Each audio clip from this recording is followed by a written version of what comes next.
My ex tried to kill me after I left him, but I turned into his worst nightmare. Instead, when I ended my 5-year engagement, my ex said he understood. He even smiled. 2 weeks later, I came home to find my wedding dress nailed to the wall, and him waiting in my closet. I thought I was going to die that night, but that was only the beginning of the nightmare. What's the most unhinged thing an ex did when they couldn't accept it was over? I've been hiding in my friend Janet's spare bedroom for the past 4 days, and I still flinch every time I hear footsteps in the hallway. I keep the blinds closed 24/7 and sleep with a kitchen knife under my pillow. This wasn't supposed to be my life. It started after I broke off my engagement with Owen 3 months ago. We'd been together for almost 5 years, and the first 3 were actually good. But something changed when he proposed. It was like once he put that ring on my finger, he thought he owned me. The controlling behavior started small. Questioning who I was texting, checking my location, getting upset if I didn't answer his calls immediately. Then came the accusations, the monitoring of my social media, the surprise visits to my workplace. I tried to talk to him about it, but he'd always twist everything around until somehow I was apologizing to him. Classic gaslighting. I know that now. What I didn't mention before is how he would check my phone while I was sleeping. I caught him once, scrolling through my messages at 3 a.m. with this intense look on his face.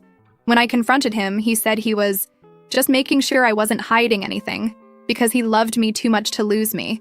I believed him then. God, I was so blind. When I finally ended things, he seemed to take it surprisingly well. That should have been my first warning sign. Owen never took anything well. He nodded, said he understood, and left without arguing. I remember feeling relieved, thinking maybe this wouldn't be as messy as I feared. For 2 weeks, nothing. Complete silence. No calls, no texts, no showing up at my apartment. I started to relax, even went on a casual coffee date with a guy from my office. That's when the texts started. At first, just checking in, asking how I was. Then pictures of us together with captions like, "Remember how happy we were?" Then screenshots of the guy from work's Instagram with question marks. Then came the phone calls, dozens per day, hanging up when I answered. He left voicemails too. First sad, then angry, then this terrifying calm. "You'll come back to me eventually," he said in the last one before I blocked him. "We're meant to be together." I've never been more certain of anything. I blocked his number, all his social media. He started emailing me from new addresses. I blocked those too. He left notes on my car. I told my apartment manager, who promised to keep an eye out. I thought I was handling it. Last Friday, I came home from work early because I had a migraine. I unlocked my door, stepped inside, and immediately felt something was wrong. I almost turned around and left, but told myself I was being paranoid. My bedroom door was closed, which was weird because I always leave it open for airflow. When I pushed it open, I literally felt my heart stop. Hanging on the wall above my bed was my wedding dress, the one I'd returned to the boutique months ago. He had somehow gotten it back and had nailed it to my wall. Not hung it, nailed it, with actual framing nails driven through the delicate fabric, puncturing the wall beneath. The dress was spread out like a crucified body, arms extended. He'd torn the bodice open down the middle, making it look destroyed. But that wasn't even the worst part. The worst was what he'd done to my bed. Carved into the wooden headboard in jagged, angry letters, "You belong to me, forever and always." Across my sheets were what looked like rose petals at first glance, but as I stepped closer, I realized they were black. Dyed or burned, I couldn't tell. They left dark smudges on my white comforter like bruises. Some of them were arranged to form a heart around my pillow. And what I thought was our old engagement photo on my nightstand wasn't a photo at all. It was a photoshopped picture of my face on a corpse. I was frozen, couldn't move, couldn't breathe. That's when I felt him behind me. I hadn't even heard him come out of my closet. His hands were around my throat before I could scream, squeezing so tight that black spots danced in front of my eyes. He pushed me onto the bed on top of those petals, still strangling me. "If I can't have you, no one will," he hissed, his spit hitting my face. "You think you can just throw away 5 years? You think you can just leave me? I will always find you." I was about to pass out when my neighbor's dog started barking like crazy in the hallway. Owen loosened his grip just enough for me to get one hand free. I keep a can of pepper spray in my pocket after the stalking started. I managed to grab it and spray directly into his eyes. He screamed, let go of my throat, and stumbled backward, hands over his face. "I swear to God I'll ficking kill you," he screamed. "You're dead, you hear me? Dead." I ran. Didn't grab anything, just ran out of the apartment, down the stairs instead of waiting for the elevator. Drove straight to Janet's place, shaking so bad I almost crashed twice. called the police from her phone. The police took my statement, took photos of the bruises forming on my neck. They went to my apartment, but Owen was gone. The wedding dress was still there, the carved headboard, the sick photo. They took pictures of everything, told me they'd file for an emergency restraining order, but we all know those are just pieces of paper. They're still looking for him. His car was found abandoned near the bus station, but the security cameras show he never went inside. His parents claim they haven't seen him. His friends say the same. Nobody knows where he is. I jump every time my phone buzzes. Janet had to go buy me clothes and toiletries because I'm too scared to go back to my apartment. I've been wearing the same borrowed pajamas for days now. Update. It's been 2 weeks since I last posted. Thank you to everyone who reached out with support and advice. Some of you were right about things I didn't want to hear. I finally left Janet's apartment after staying there for almost a week. She was amazing, but I could tell her boyfriend was getting annoyed having me there 24/7, constantly jumping at every sound and hogging their guest room. Plus, Janet works from home and having to whisper all her client calls because I was having panic attacks in the next room wasn't sustainable. I owe her big time. The police still haven't found Owen. His credit cards haven't been used. His phone is off, and none of his family or friends have heard from him. Or so they claim. The detective assigned to my case, this woman named Hilda who looks perpetually exhausted, told me they've been monitoring his parents' house and his best friend Brody's apartment. But nothing. It's like he vanished. My parents drove down from Indiana as soon as I finally told them what happened. My dad wanted to kill Owen when he saw the pictures of my neck bruises, which had turned this sick yellowish purple by then. My mom just kept crying and asking why I hadn't told them sooner about the controlling behavior. Honestly, because I was embarrassed. Because I felt stupid for not seeing the signs earlier. Because part of me still blamed myself for making Owen snap like that. My parents insisted I couldn't stay at my apartment anymore, which, duh, I wasn't planning to. I had nightmares about that carved headboard for days. They wanted me to come back to Indiana with them, but that would mean giving up my job and basically my whole life here. I've worked too hard building my career to let Owen take that from me too, so we compromised. They helped me find a new apartment in a secure building across town, key fob entry, security cameras, the works. They paid the security deposit and first month's rent even though I told them not to. Dad said it was the only way he could sleep at night. We didn't put my name on the mailbox. I'm technically subletting from the previous tenant on paper, so my name isn't connected to the address in any searchable records. Moving was a whole nightmare in itself. The police had finally released my apartment as a crime scene, but I couldn't bring myself to go back there alone. Janet came with me, along with her brother, who's built like a linebacker, just in case. We brought trash bags for anything I wanted to keep, but honestly, I left almost everything. The furniture, the decorations, most of my clothes. It all felt contaminated somehow, tainted, like Owen had touched everything and left some invisible poison behind. I did grab practical stuff, important documents, my laptop, some clothes, a few sentimental items, but when Janet asked if I wanted the framed photos from the living room, I just shook my head. There he was in so many of them, smiling that smile I used to love. Now all I could see was his face twisted with rage as he choked me. The wedding dress was gone, taken as evidence, but they left the headboard. Who does that? Just leaves the carved threat there? Janet's brother had to unscrew it from the bed frame so we could get it out of there. We took it to an empty lot and literally set it on fire. Watching those words burn was the first moment I felt anything close to okay since this all started. My new place is sparse but safe. I've been sleeping on an air mattress because I can't bring myself to buy a real bed yet. My parents offered to stay a few more days, but I told them I needed to start figuring out how to live normally again. That was a lie. Nothing feels normal. I shower with the bathroom door open so I can see if anyone comes in. I check under my bed every night. The worst part is the waiting. Waiting for Owen to be found. Waiting to feel safe again.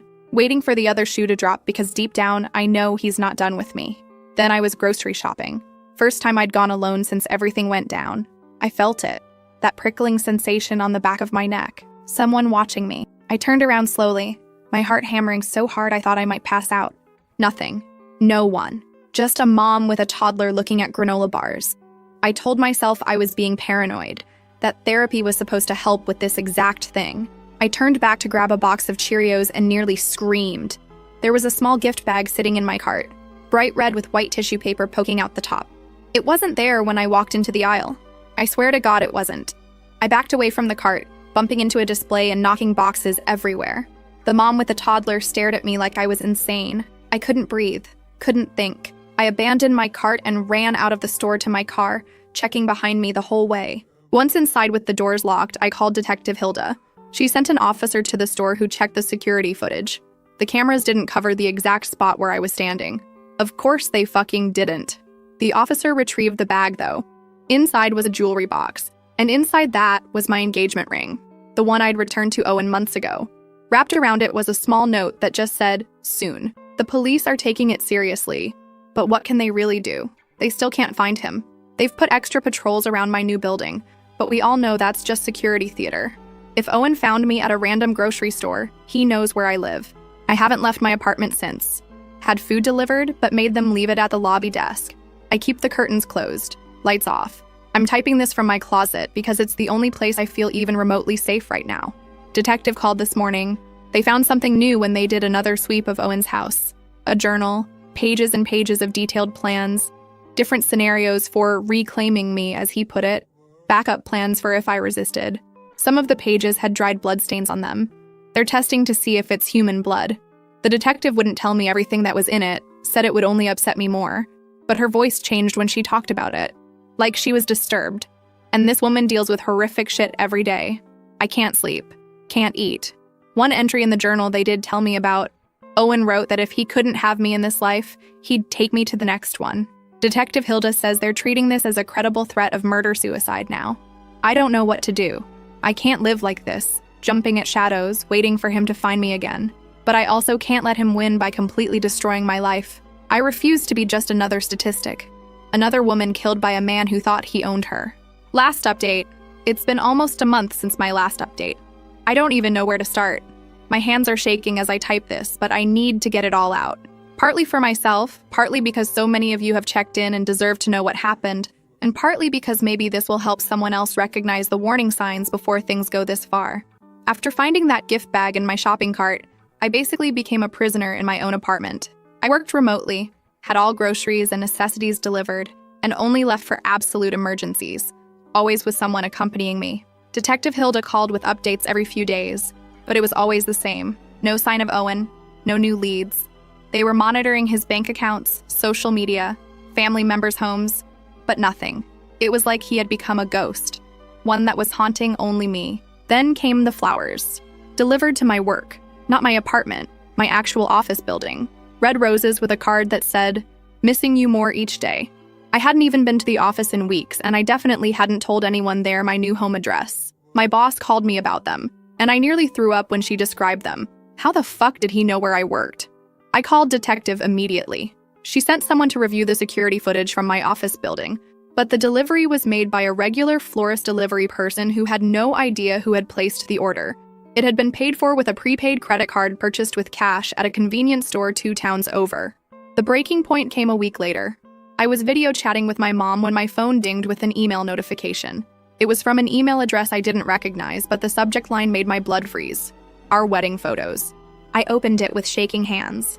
Inside was a series of photoshopped images, my face edited onto wedding photos with Owen, me in a wedding dress standing next to him at an altar, us cutting cake together, dancing.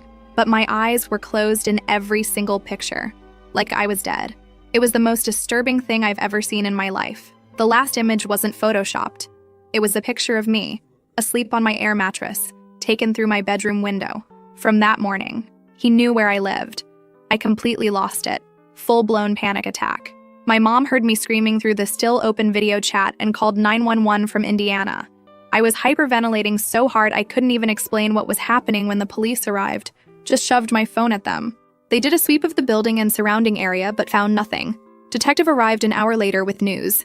They had tracked the email to a public library computer about 20 minutes away. They were reviewing security footage now. I couldn't stay there anymore. Not for another minute. I threw some essentials in a bag and went to a hotel under a fake name, paid in cash. Didn't tell anyone where I was except Detective Hilda. Not even Janet or my parents. I was terrified that Owen might be monitoring their communications somehow. 3 days into my hotel stay, Detective Hilda called with the news I had been both dreading and hoping for. They had identified Owen on the library's security footage. He looked different. He'd shaved his head and grown a beard, but it was definitely him. They now had proof he was still in the area and actively stalking me. They issued a formal arrest warrant and assured me they would find him soon. That night, I woke up around 2 a.m. to a soft scratching sound at my hotel room door. Not knocking, not someone trying the handle, just scratching, like fingernails on wood. I froze, not even breathing, straining to listen. The scratching stopped, then started again, more insistent this time. I silently reached for my phone and texted Hilda, who had given me her personal number for emergencies. Then I grabbed the lamp from the bedside table, the heaviest object in reach, and stood pressed against the wall next to the door, heart pounding so loud I was sure whoever was outside could hear it. The scratching stopped again. Then came a whisper, so quiet I almost thought I imagined it. "I know you're in there, babe. Just want to talk." Owen's voice. I pressed my hand over my mouth to stop from making any sound, tears streaming down my face. The handle turned slowly, but the deadbolt held. Then came a harder sound. Not scratching anymore, but something metal against the lock. He was trying to pick it or force it. "Don't make this harder than it needs to be," he whispered. "We belong together. You know that. All this running away is just delaying the inevitable." My phone vibrated. A text from Hilda saying police were on their way, to stay quiet and not engage. Easy for her to fucking say when she wasn't trapped in a room with a psycho trying to break in. Suddenly he started shouting, demanding I open the door. All pretense of calm gone. He started pounding, screaming that he knew I was in there, that I couldn't hide, that he would always find me. I was shaking so hard I could barely stand, clutching the lamp, ready to swing it if he got through. It felt like hours, but was probably only minutes before I heard it. Sirens in the distance, getting closer. Owen heard them too. The pounding stopped, then footsteps, running away down the hall. I stayed frozen in place until I heard multiple sets of footsteps approaching, then Detective Hilda's voice calling my name. Only then did I drop the lamp and slide down the wall to the floor, completely numb. They missed him. By fecking minutes. Security cameras showed him running down the emergency stairs and out a side exit just as the first police car pulled into the parking lot. But now they had fresh footage, confirmation he was still in town, and evidence of him attempting to break into my room. The hunt intensified. Detective insisted I couldn't stay at the hotel. It wasn't safe now that Owen knew where I was. She suggested a safe house, but I told her to use me as bait. He was going to keep finding me wherever I go, so we might as well choose where and when. Hilda was skeptical at first, but after consulting with her superiors, they agreed it might be the only way to catch him quickly before he escalated further. They set up a sting operation using my apartment. I would appear to return home, making it look like I thought it was safe again. In reality, plainclothes officers would be stationed inside and around the building, waiting. It took 3 days. 3 days of me going through the motions of normal life, walking to a nearby coffee shop each morning, stopping at the corner store, making it look like I was settling back into a routine, all while wearing a concealed panic button and knowing officers were watching my every move. On the 4th day, it happened. I was alone in the apartment, except for 2 officers hidden in the spare bedroom and bathroom, and more stationed throughout the building. I was sitting on the couch watching Netflix, trying to look relaxed, despite feeling like I might throw up from anxiety. The first sign was so subtle I almost missed it. The doorknob turning slowly, testing if it was locked. It was, but that wouldn't stop him for long. I pressed the panic button clipped to my waistband, alerting the officers that he was here. I heard a key in the lock. A fucking key. He must have made a copy back when we were together and kept it all this time. The door swung open, and there he was. I barely recognized him. The shaved head and beard changed his appearance. He was carrying a duffel bag in one hand. I didn't want to know what was in it. He greeted me, asking if I missed him. Every rehearsed line I'd practiced flew out of my head. He stepped inside, closing the door behind him, not taking his eyes off me. He started talking about how difficult I'd been to pin down. He said he always knew I'd come back here eventually, calling us creatures of habit. I finally managed to ask what he wanted. He laughed, but there was no humor in it. He went on about wanting what was his, wanting his life back. The life I destroyed when I decided to throw away 5 years like it meant nothing. He took a step closer. I fought the urge to back away. He continued in that eerily calm voice, saying he realized while watching me these past weeks that I wouldn't come back willingly. I was too stubborn, too proud, so he had to adjust his plans. He reached for the duffel bag, and my heart nearly stopped. Where the fuck were the police? Why weren't they bursting in? He unzipped the bag and started talking about us leaving together, going somewhere new, starting fresh, and if I wouldn't be his wife in this life. He pulled out a gun and I felt the room tilt sideways. He said we'd be together in the next one. Just as he raised the gun, the bathroom door burst open. An officer shouted for him to drop the weapon, gun drawn. Owen's face twisted with rage. He spun toward me, gun still in hand, screaming that I set him up, calling me a fucking bitch. Everything happened so fast. Owen lunging toward me, multiple officers shouting, the deafening sound of gunshots. I dropped to the floor, covering my head. When I looked up, Owen was on the ground. He'd been shot in the shoulder and leg. Not fatal, but enough to incapacitate him. As they dragged him up, he spat that he'd find me again, that he always finds what's his. Those were the last words I heard him say before they took him away. The aftermath has been complicated. Owen was charged with attempted murder, stalking, breaking and entering, and a host of other crimes. He's being held without bail pending trial. The evidence against him is overwhelming. The journal, the photos, the emails, the security footage, the gun. He's facing decades in prison. I should feel relieved. I should feel safe. But I don't. Not completely. I keep having nightmares about him escaping, finding me again. My therapist says that's normal. That trauma doesn't just disappear because the threat is gone. I moved again to a different city this time, started a new job, changed my name legally, deleted all my social media, cut ties with anyone who knew both me and Owen. It feels extreme, but necessary. The prosecutor warned me that Owen had been writing letters from jail, not to me directly, which would violate the restraining order, but to his parents and friends. Letters that talk about when he gets out and finishing what he started. I'm writing this from my new apartment, in my new city, under my new name. I'm not hiding anymore, just starting over.